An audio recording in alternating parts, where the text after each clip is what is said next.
আচ্ছা, আমার আভাতার নিয়ে একটা বিষয় পরিষ্কার করা দরকার। কারণ অনেকেই এখনো বলছে যে আমি নাকি নোভা রেডার্সের আভাতার কপি করেছি।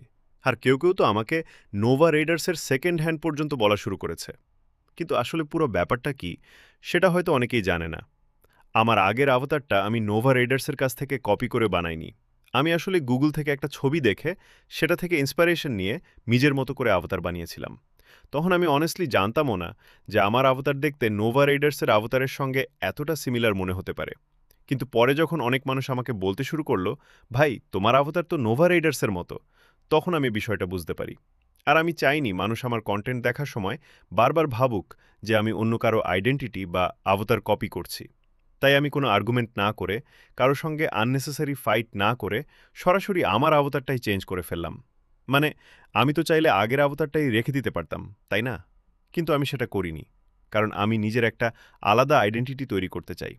আমি চাই মানুষ আমার অবতার দেখলে সেটা আমার চ্যানেলের সঙ্গে অ্যাসোসিয়েট করুক, অন্য কারো সঙ্গে না।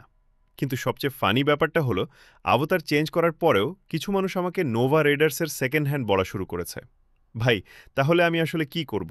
আগের অবতার রাখলে বলতেছো কপি, আর অবতার চেঞ্জ করলে বলতেছো আমি তাদের সেকেন্ড হ্যান্ড। আমি শুধু একটা অবতার ব্যবহার করেছিলাম, যেটা গুগল থেকে ইন্সপিরেশন নিয়ে বানানো হয়েছিল। পরে যখন বুঝলাম এটা অন্য কারো অবতারের সঙ্গে সিমিলার দেখাচ্ছে, তখন আমি সেটা পরিবর্তনও করে ফেলেছি। তাই আমাকে নোভা রেডার্সের কপি বা সেকেন্ড হ্যান্ড বলার আগে পুরো ঘটনাটা একটু বুঝে দেখো। আমি কারো অবতার স্টিল করার চেষ্টা করছি না, কারো আইডেন্টিটি কপি করার চেষ্টাও করছি না। আমি শুধু নিজের একটা আলাদা স্টাইল আর নিজের একটা আলাদা আইডেন্টিটি তৈরি করতে চাই। সো ইয়া, এখন আমার অবতার আমার নিজের স্টাইলের।